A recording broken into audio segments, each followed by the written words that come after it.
Hello भाई। मेरा नाम शेख काजिमुद्दीन है। मैंने 2022 को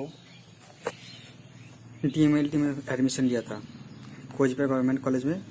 और उससे पहले जो ऑनलाइन काउंसलिंग हुआ था उसमें भी मैंने पार्टिसिपेट किया था।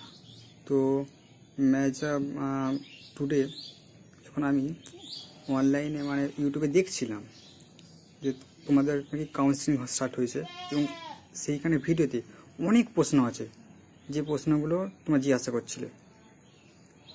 আমার এমনি কোনো উদ্দেশ্য নয় নিজের জন্য এই ভিডিওতে করাতে। তুমি এটা দেখতেই পারো যে আমার ফার্স্ট ভিডিও, কারণ আমার কোনো ইন্টারেস্ট তেমন কিছু ছিল না, আমি এখনও নেই। আমি কেবল তোমাদের সাহায্য করার জন্য এই পোস্টটা করছি। তোমার যে ইচ্ছা মনে হয় তোমরা ভিডিওটা দেখবে এবং সাবস্ক্রাইব করবে, কারোর জবরদস্তি নেই। তোমার যে ভালো লাগে করতে পারো। এবং তোমার যদি কোনো প্রশ্ন থাকে আমি শেষে টেলিগ্রাম নাম্বারটা দেবো আমার, টেলিগ্রামে আমায় যে কোনো মেসেজ করতে পারো, আমি তোমার চেষ্টা করবো তোমার যে কোনোভাবে সাহায্য করতে। তো ফার্স্ট অফ অল তোমাদের যে প্রশ্ন আমি বেশি দেখছিলাম কাউন্সিলিং রিলেটেড, যে